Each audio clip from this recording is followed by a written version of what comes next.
Hello friends, good evening. स्वागत है आप लोगों का आज के इस क्लास में।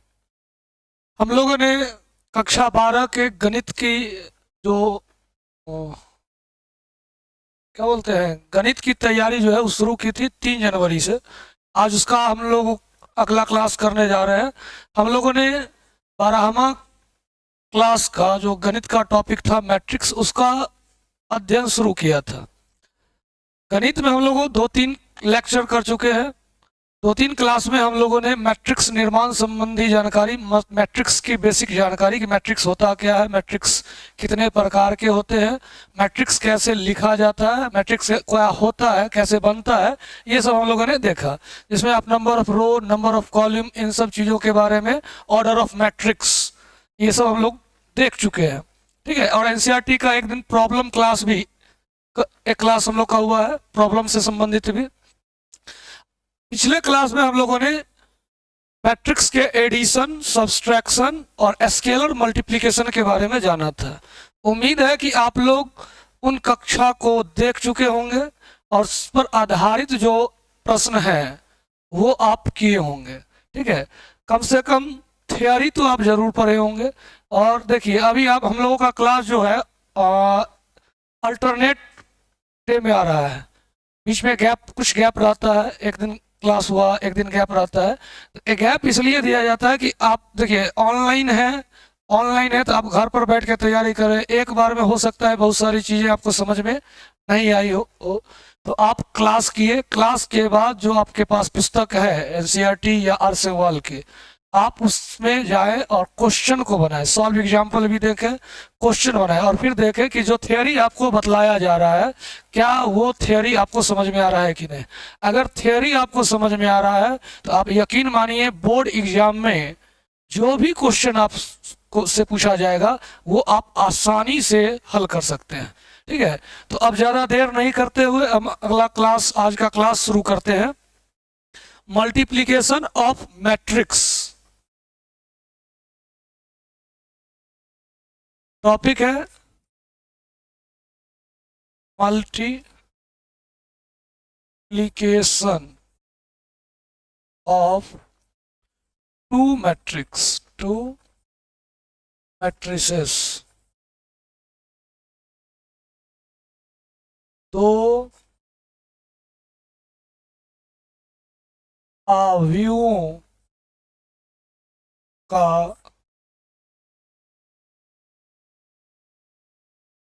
गुना। पिछले क्लास में आप अदिश गुणन के बारे में पढ़ेंगे। किसी मैट्रिक्स ए में कोई संख्या 5 से गुना कर दिए तो हम लोग बोले थे कि मैट्रिक्स जो भी होगा उसके प्रत्येक एलिमेंट में ये 5 जाके क्या होगा, गुना होगा। तो ये पिछले क्लास का टॉपिक, लास्ट टॉपिक था, लास्ट में हम लोगों ने पढ़ा था। आज हम लोग दो अवयवों के गुना के बारे में पढ़ते हैं। तो कहता है कि मान लीजिए कि ए एक अवयव है और हम लोग पढ़े हैं ए अगर अवयव है तो इसका एलिमेंट जो दर्शाएंगे ए आई जे, और इसका जो ऑर्डर होगा m इंटू एन। पहले तो आप ये जानिए कि सभी मैट्रिक्स का गुना संभव नहीं है। मैट्रिक्स को मैट्रिक्स से गुना करना है तो हमेशा मैट्रिक्स को मैट्रिक्स से हम गुना नहीं कर सकते। ठीक है। तो मैट्रिक्स से मैट्रिक्स का गुना जब हमेशा नहीं होगा तो कब होगा ये जानना जरूरी है। तो यही चीज कहलाता है मैट्रिक्स के गुना के लिए शर्त। हम लोग ये नियम जान जाएं कि कब हम मैट्रिक्स को गुना कर सकते हैं तो आसानी से मैट्रिक्स का गुना भी संभव है। तो पहले तो हमको ये पता होना चाहिए कि कब मैट्रिक्स का गुना हो सकता है और कब नहीं हो सकता है। अगर हमें ये पता हो गया कि इस मैट्रिक्स को हम गुना कर सकते हैं तो फिर गुना करना भी सीख जाएंगे। लेकिन जब मैट्रिक्स का गुना संभव ही नहीं है, ठीक है, तो फिर आप कितना भी क्वेश्चन पर दिमाग लगा लीजिए, क्वेश्चन सॉल्व नहीं होगा, मतलब मैट्रिक्स का गुना निकलेगा ही नहीं। ठीक है ना। तो यहाँ पर कुछ शर्त है तो वो हम जानते हैं।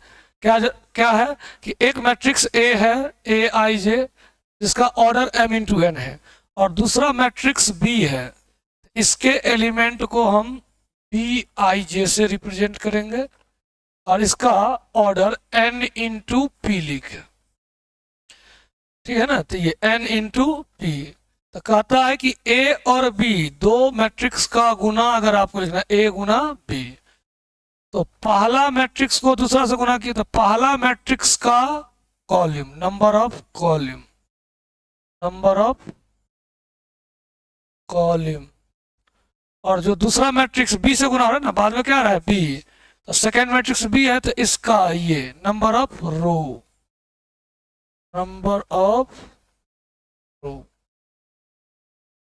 क्या होना चाहिए, बराबर होना चाहिए। पहला कंडीशन तो यही है, यानी जिस दो मैट्रिक्स को हम गुना कर रहे हैं, ए बी को गुना करना ए गुना बी, तो number of row number of column, पहला का number of row number of column, दूसरे का नंबर ऑफ रो अगर बराबर है तो ए को बी से गुना कर सकते हैं। इसका उल्टा अगर आप देखें बी इंटू ए, तो अब बी का नंबर ऑफ कॉलम देखेंगे, बी ए में जब बी पहले आ गया तो बी का याद रखिए, जब ए बी लिखे तो पहले कौन है ए क्या है फर्स्ट, ए का कॉलम देखे थे, जब बी ए लिखेंगे तो पहले कौन है बी, तो हम बी का कॉलम नंबर ऑफ कॉलम देखेंगे, तो इसका नंबर ऑफ कॉलम क्या है पी, और दूसरा गुना में मैट्रिक्स कौन है ए, तो ए का नंबर ऑफ रो, दूसरा का नंबर ऑफ रो, तो यहाँ दूसरा ए है तो ए का नंबर ऑफ रो एम है, तो ये पी और एम बराबर नहीं है, तो बी ए का गुना संभव नहीं है। आ रहा है समझ में कि नहीं आ रहा है, तो ये अब इसको आप ऐसे समझिए,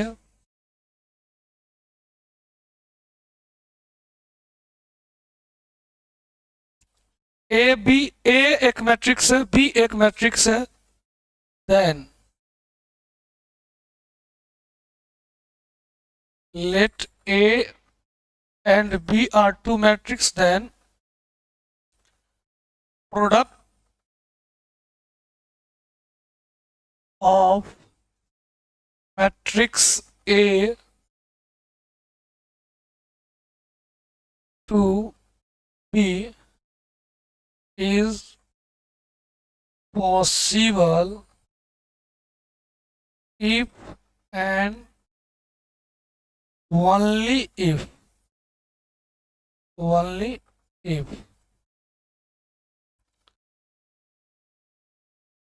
number of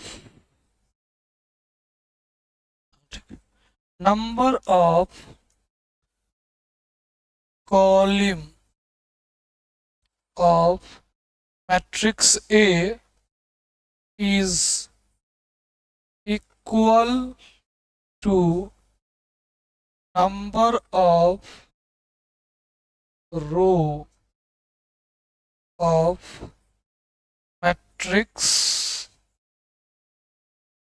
B। ए से बी का गुना, इसको क्या बोलेंगे A B, A into B, तो ए बी तभी संभव है जब पहला कौन है ए ना, तो ए का नंबर ऑफ कॉलम बी के नंबर ऑफ रो के बराबर हो। यहां तक किसी को दिक्कत नहीं होना चाहिए, ठीक है ना। इसे समझिए, एक मैट्रिक्स ए है 2 3 4 3 5 7, यह 2 गुना 3, मैट्रिक्स बी 3 4 11 -2 0 7, 3 गुना 2, ठीक है। तो यहाँ पर देखिए ये संख्या और इसका पहला संख्या, ये और ये दोनों क्या है बराबर, इसीलिए ए इंटू बी लिख सकते हैं 2 3 4 3 5 7, इसमें गुना कर देंगे 3 4 11 -2 0 7, और तब इसको गुना करके हम लिख सकते हैं। इसे गुना कैसे होगा, क्या आएगा गुना करके, वो हम बाद में चर्चा करें। अभी पहले ये देख लेते हैं कि किसका गुना संभव है, किसका गुना संभव नहीं है।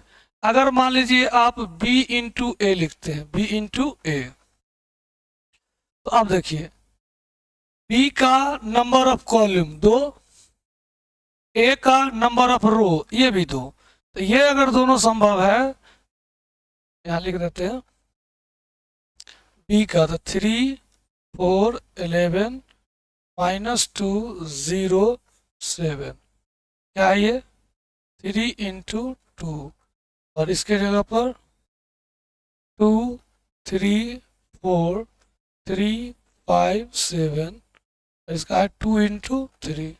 यहाँ भी number of column, number of row क्या है बराबर, तो ये भी हो सकता है। यानी इस केस में आप देखिए तो ए बी गुना भी संभव है और बी ए भी गुना संभव है। क्यों कि बी ए लिखे तब भी इसका number of column number of row बराबर, ए बी लिखे तब भी इसका नंबर ऑफ कॉलम और नंबर ऑफ रो बराबर। तो यहाँ पर ए से बी का भी गुना लिख सकते हैं, बी से ए का। क्या ये हमेशा लिख सकते हैं? तो थोड़ा नेक्स्ट पर चर्चा करते हैं। नेक्स्ट एग्जाम्पल, एक क्वेश्चन लिए ए 3 2 4 5 7 11 -1 0, ये है 2 × 5। नेक्स्ट एक बी लेते हैं,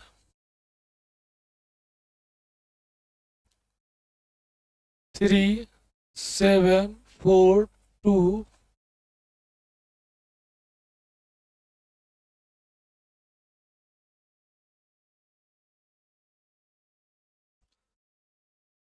बी बराबर 3 4 7 -2 8 3 11 2 1 0, 5 × इसमें आप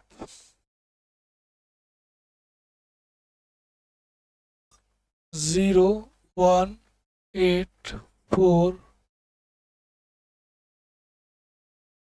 5 5 × 3 ये लिखे। अगर मान लीजिए आप a × b लिखते, a × b, तो a का नंबर ऑफ कॉलम b का नंबर ऑफ रो दोनों क्या है बराबर, तो ये लिखेंगे A B product is possible या मल्टीप्लिकेशन इज पॉसिबल। ठीक है, लेकिन क्यों इसको पूछे ना, क्यों है गुना, वाई लिखेंगे बिकॉज, क्योंकि number of column in matrix A is equal to number of row in matrix B, इसलिए A भी पॉसिबल है। लेकिन B A के बारे में जब पूछा जाए तो प्रोडक्ट तो गुना मल्टीप्लिकेशन भी इसकी जगह पर आप लिख सकते हैं, क्या लिख सकते हैं मल्टीप्लिकेशन।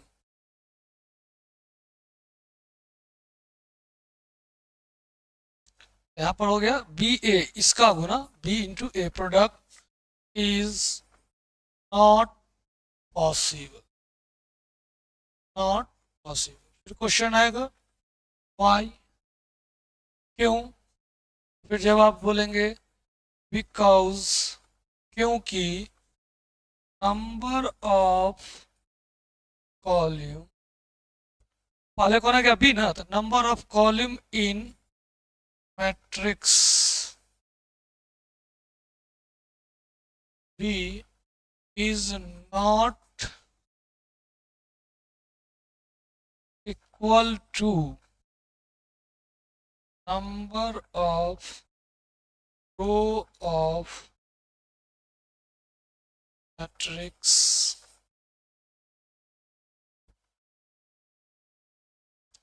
देख लीजिए ए बी ए जब लिखेंगे तो बी का नंबर ऑफ कॉलम कितना है 3, और ए का नंबर ऑफ रो कितना है 2, तो दोनों बराबर नहीं है, इसलिए बी ए संभव नहीं है, लेकिन ए बी संभव है। इससे जस्ट पीछे जब देखे हम, जब जस्ट पीछे देखे तो यहाँ ए बी और बी ए दोनों संभव था, क्योंकि दोनों ही केस में हम जब नंबर ऑफ रो और नंबर ऑफ कॉलम का चर्चा किए तो वो बराबर हो रहा था। ठीक है, तो बड़ी ध्यान से इस चीज को आपको समझना पड़ेगा, याद रखना पड़ेगा, और तब आप तय करेंगे कि गुना मैट्रिक्स का किया जाए या नहीं किया जाए। जब संभव ही नहीं है तो फिर आप कितना भी कोशिश कर ले, कितना भी मेहनत कर ले, क्या फर्क पड़ता है। तो पहले ये पता होना चाहिए। उम्मीद है कि आप लोग बहुत ही आसानी से इस चीज को समझ गए हो। अब हम लोग ये देखते हैं कि दो मैट्रिक्स का गुना होगा तो किया क्या जाएगा। तो देखिए, हम बोले एक मैट्रिक्स ए है, इसका एलिमेंट आई जे अगर आप लिखे और m इंटू एन इसका ऑर्डर है। एक मैट्रिक्स बी है, एक मैट्रिक्स क्या है, बी है, इसका एलिमेंट बी आई जे से इंडिकेट करते हैं और इसका ऑर्डर n इंटू पी है। तो ये नंबर ऑफ कॉलम, ये नंबर ऑफ रो बराबर, इसलिए ए बी निकालेंगे। तो ए बी जो है, तो दो मैट्रिक्स का गुना भी एक मैट्रिक्स होता है। ठीक है, दो मैट्रिक्स का गुना भी क्या होगा, मैट्रिक्स होगा। तो इसको हम मान लेंगे एक मैट्रिक्स सी, और तब इस सी को डिनोट करेंगे हम लोग सी, इसके एलिमेंट को सी आई जे से। लेकिन इसका जो अब ऑर्डर होगा, तो चूंकि ये और ये दोनों सेम था ना, तो ये हट जाएगा और इसके ऑर्डर बन जाएगा m इंटू पी। ध्यान रखिए, एक क्वेश्चन तो यहीं से पूछा जाता है ऑब्जेक्टिव में कि एक मैट्रिक्स है,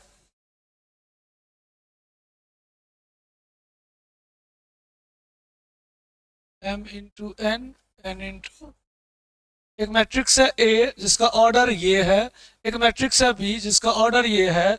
तो इसका गुना का ऑर्डर क्या होगा।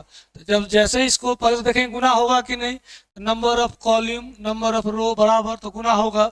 तो जो नंबर ऑफ कॉलम रो बराबर है वो हटा दीजिए, तो यहाँ पर जो नंबर ऑफ रो m और ये बचेगा कॉलम p। तो इसका जो गुणनफल का ऑर्डर होगा, मैट्रिक्स के गुणनफल का ऑर्डर, तो वो इस रो और इसके कॉलम के ऑर्डर के बराबर होगा।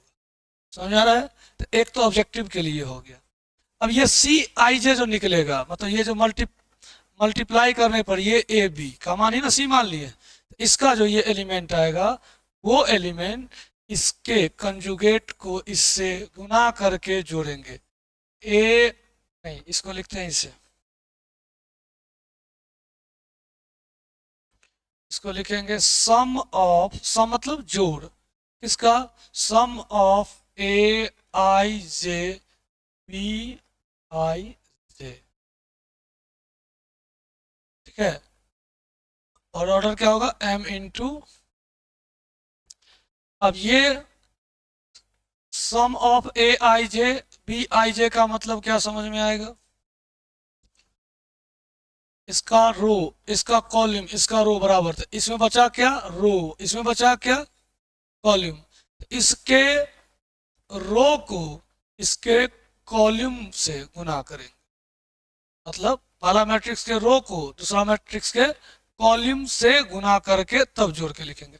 एग्जाम्पल से हम लोग समझते हैं, यहाँ तक तो कोई दिक्कत नहीं, तो याद है कि जोड़ के लिखेंगे। अब आगे आप जब देखिएगा तो समझ में आएगा।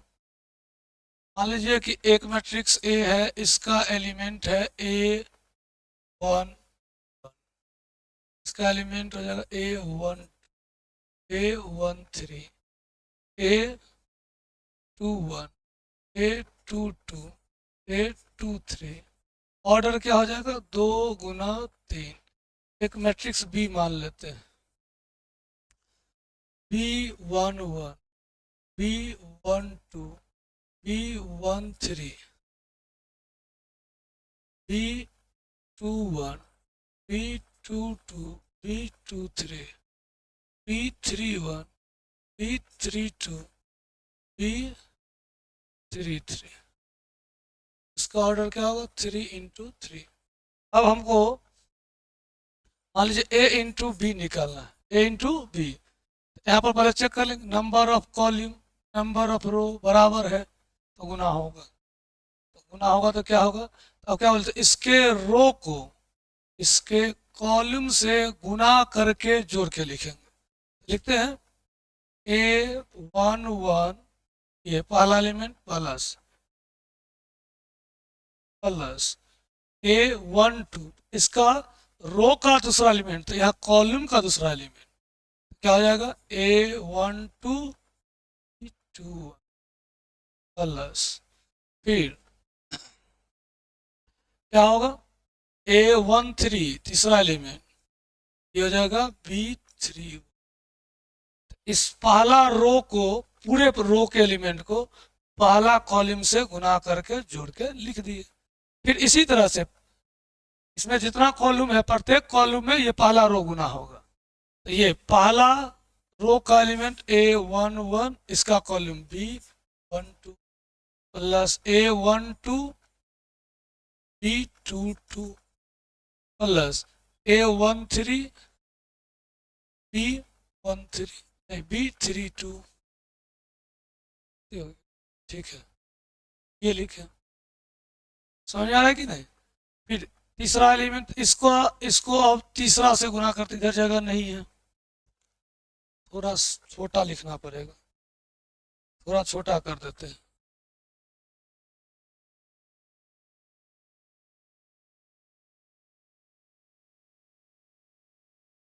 थोड़ा, एक बार तो आप देख ही चुके।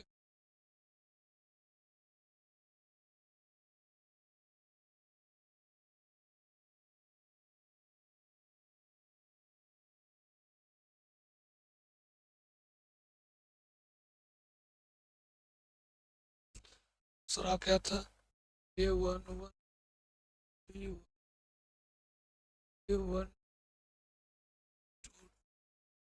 A13 B32, तीसरा ये इस तीसरा से भी गुना होगा, ये हो जाएगा A11 B13 A12 23 plus A13 B33।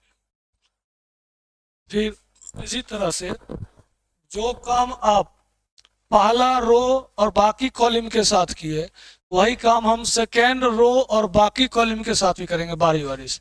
तो पहला कॉलम में और रो में, दूसरा रो में 1 2 1 B11 2 2 B21 A23 B31, next A21 B12 A22 B22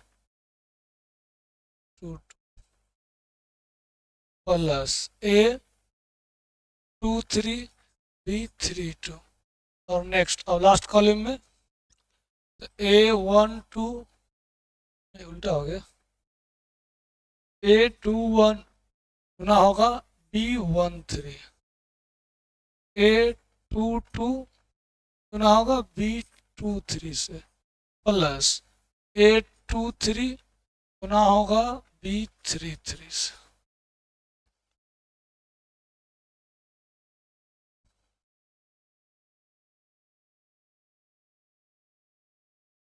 अब देखिए, ये पूरा एक एलिमेंट, ये पूरा एक एलिमेंट, ये पूरा एक अलग एलिमेंट, इस तरह से। इसमें कितना रो, तो 2 रो 3 कॉलम, 1 2 3, समझ आ रहा है कि नहीं। तो ये, तो हम बोले थे ना कि अगर ये 2 गुना 3 3 गुना 3 है, तो ये और ये गायब करके 2 गुना 3 ऑर्डर का बनेगा। तो इस तरह से हम लोग को मैट्रिक्स को गुना करना है, समझ में आ रहा है होगा। तो ये है हमारा मैट्रिक्स का गुना। तो आपको एक छोटा सा होमवर्क एक तरह समझिए मिल रहा है। A बराबर x1 x2 x3 x4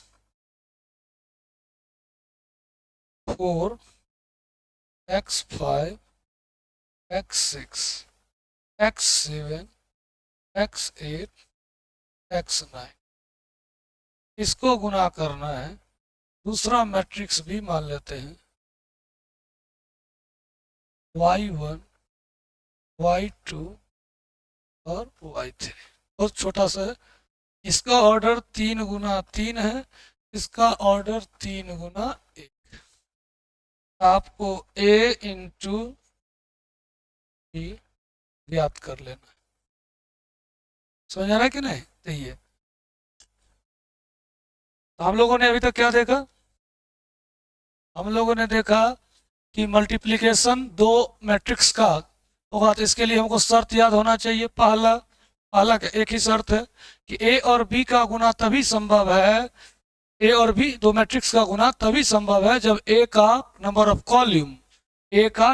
column B के नंबर ऑफ रो के बराबर है। इसी को आप एग्जाम्पल में यहाँ देखें, उदाहरण में ये मैट्रिक्स है, ये मैट्रिक्स है, तो ए बी संभव है कब? जब ये नंबर ऑफ कॉलम और ये नंबर ऑफ रो क्या आ गया? बराबर आ गया। ठीक है, इसका उल्टा भी देखें, बी से ए का गुना किया तब भी देखते हैं तो इसका नंबर ऑफ कॉलम इसका नंबर ऑफ रो बराबर हो रहा है। लेकिन दूसरा जो एग्जाम्पल लिए हम लोग, ये वाला, इसमें देखिए ए को बी से गुना किए तो ये पॉसिबल था। क्यों? क्योंकि ए को बी से गुना करें तो ए का नंबर ऑफ कॉलम बी का नंबर ऑफ रो बराबर था। ठीक है, लेकिन जब बी को ए से गुना किए तो इसके लिए भी होना चाहिए, जब बी को ए से गुना किया तो बी का नंबर ऑफ कॉलम ए के नंबर ऑफ रो से बराबर होना चाहिए। लेकिन बी का नंबर ऑफ कॉलम 3 है और ए का नंबर ऑफ रो 2 है, तो बराबर नहीं है। इसलिए लिखे कि बी ए का गुना इस केस में पॉसिबल नहीं है। समझ रहा कि नहीं? यानी दो मैट्रिक्स का गुना हमेशा निकले ये जरूरी नहीं है। समझ रहा कि नहीं? ऐसा भी नहीं कि कभी नहीं निकलेगा। कब निकलेगा? जब दो मैट्रिक्स को गुना करना है, तो ध्यान रखिएगा, पढ़िएगा। ए से बी को गुना करने के लिए कह रहा है कि बी को ए से। अगर ए से ए को बी से गुना करना है, तो ए को गुना करना है तो ए का नंबर ऑफ कॉलम बी के नंबर ऑफ रो के बराबर होना चाहिए। आ रहा है समझ में? ठीक है, तो इस तरह से अगर अब यही में बोलेंगे बी का ए से निकालिए और पता चल रहा है कि बी का नंबर ऑफ कॉलम ए के नंबर ऑफ रो के बराबर नहीं है, तो बी से ए का गुना संभव नहीं होगा। तो ये ऑब्जेक्टिव में क्वेश्चन आता है कि कब दो मैट्रिक्स का गुना पॉसिबल नहीं है, कब दो मैट्रिक्स का गुना पॉसिबल है। और जब दो मैट्रिक्स का गुना पॉसिबल होगा, दो मैट्रिक्स का गुना पॉसिबल होगा, तब उसका ऑर्डर जो होगा बराबर वाले नंबर रो और कॉलम और रो को हटा देंगे, तो पहला का रो और दूसरे का कॉलम, इसी के मल्टीप्लिकेशन में मतलब यही इसका ऑर्डर बन जाएगा। ठीक है, और इन दो मैट्रिक्स का गुना से जो नया मैट्रिक्स बनेगा उसका जो अवयव ज्ञात होता है, तो पहला मैट्रिक्स ए को अगर बी से गुना किए, ए से बी का गुना किए, तो ए के रो को बी के प्रत्येक कॉलम से अलग अलग गुना करके लिखेंगे। ठीक है, जो कि यहाँ पर एग्जाम्पल में आपको बताया गया है। तो उदाहरण लेके ये था क्वेश्चन, ए का एलिमेंट, ये है बी का एलिमेंट। यहाँ से हम ऑर्डर लिखे, 2 गुना 3 है इसका, 3 गुना 2 है। ठीक है ना? तो यहाँ से देखिए कि number of column number of row बराबर होगा, तो इसका भी ऑर्डर 2 गुना 3, तो ये आ गया। और जब गुना करना है तो पहला रो से इसका पहला कॉलम गुना किए तो पहला एलिमेंट मिला। फिर पहला रो को तो पहला ही रो में लिखेंगे, दूसरा कॉलम से तो अलग एलिमेंट मिलेगा। फिर पहला ही रो को तीसरा कॉलम से गुना करेंगे तो तीसरा एलिमेंट मिलेगा। अब फिर आ जाते हैं इसमें दूसरा रो, तो दूसरा रो को पहला कॉलम से गुना किए तो पहला एलिमेंट मिलेगा। फिर दूसरा रो को दूसरा कॉलम से गुना करेंगे तो ये दूसरा एलिमेंट मिलेगा। और फिर दूसरा रो को तीसरा कॉलम से गुना करेंगे तो तीसरा एलिमेंट मिलेगा। और इस तरह से देखें कि पहला जो मैट्रिक्स है इसके प्रत्येक रो का गुना बी के प्रत्येक कॉलम से करके लिख दिए। अंक तो गुना हो ही रहा है, लेकिन प्रत्येक रो प्रत्येक कॉलम से गुना होगा, तब जाके ये मैट्रिक्स बनेगा। उसी पर एक क्वेश्चन ये है, ये आपको बना के चेक कर लेना है। और नेक्स्ट वीडियो में हम लोग इससे आगे की चीज़ों में, प्रॉपर्टी के बारे में, गुणों के बारे में पढ़ेंगे। मल्टीप्लिकेशन का क्या गुण है और किस तरह से इस पर क्वेश्चन पूछा है, तो कुछ क्वेश्चन वहाँ से और एनसीईआरटी का क्वेश्चन लेके आएंगे, उसको देखेंगे। तो मिलते हैं नेक्स्ट क्लास में, तब तक आप लोग इस मल्टीप्लिकेशन वाले रूल को बढ़िया से समझ के इस पर 1-2 अभ्यास क्वेश्चन जरूर बनाएंगे, ठीक है। और एनसीईआरटी का क्वेश्चन जाके जब आप देखिएगा तो ये भी पता चलेगा, कंसेप्ट और क्लियर हो जाएगा, ठीक है। ये भी पता चलेगा कब गुना होगा कब नहीं होगा, किस तरह का क्वेश्चन आता है। तो मिलते हैं हम लोग नेक्स्ट क्लास में, तब तक के लिए नमस्कार।